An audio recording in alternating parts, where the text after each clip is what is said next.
Bah, c'est l'heure de parler télévision alors, Julie. Avec Mathieu Noël. Mathieu, qu'est-ce qu'on regarde ce soir? Ce soir, Marc-Olivier, envoyé spécial, aurait dû diffuser un reportage exceptionnel sur la guerre en Afghanistan vu du côté des insurgés. J'avais donc axé toute ma chronique sur ça. Seulement voilà, ce matin, qu'est-ce que j'apprends? Sous prétexte qu'il y aurait un peu d'agitation dans les rues du Caire, France 2 modifie le programme d'envoyé spécial pour nous proposer une enquête sur le soulèvement égyptien. Est-ce une raison suffisante pour que moi aussi je bouleverse ma chronique? Non. La réponse, bien sûr, est non.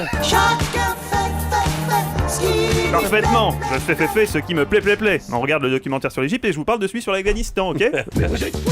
Oh oui! Non. Mais vous êtes fou! Simplement feignant. Ça va bien.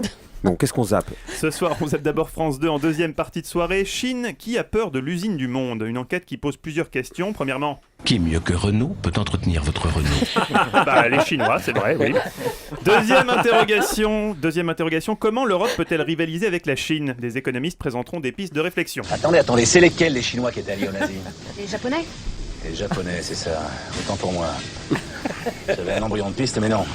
Si nous avons affaire des Chinois de Chine, ça ne marche plus. Ouais, c'est pas gagné. Autre question phare de la soirée, le système social chinois est-il tenable? Là, ce sont des spécialistes du droit du travail qui tenteront d'apporter une réponse. Le salaire moyen d'un Chinois, c'est 10% du SMIC. Et ils sont heureux. Mais bien sûr Mais bien Jacques sûr qu'ils Séguéla. sont heureux, les ouvriers chinois. Marc-Olivier Séguéla a raison. La preuve, les Chinois sont tellement heureux qu'ils chantent en allant à l'usine. Bref, Ça faisait longtemps. après l'éclairage de Jacques Séguéla, on ne sait pas s'il y a un péril jaune, mais en revanche, on est sûr qu'il y a un péril orange. Orange pour la couleur de Jacques Je Séguéla? pense. Enfin, sur France 5, un soir avec Offenbach, Julie vient de la Ça y est, comprendre. je viens de Ah, comprendre. c'est pour ça que je l'ai précisé. Sur France Après, Son auto-bronzant, c'est ça? il a toujours dit Bon. qu'il n'en a jamais mis. l'autre. Ouais, allez. Non, c'est naturel.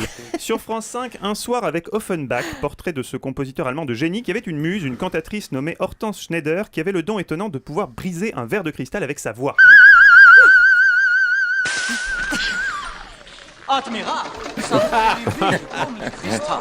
C'est Madame Bourdelle.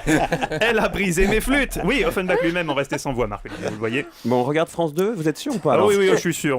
Envoyé spécial, ou si ce monde avait été logique, on aurait pu voir un reportage absolument édifiant donc sur le quotidien d'un groupe de moudjahidines afghans.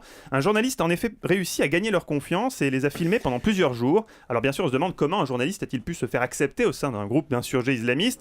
Eh bien disons qu'il a su les mettre à l'aise en posant les bonnes questions. Faisons comme si c'était normal après tout.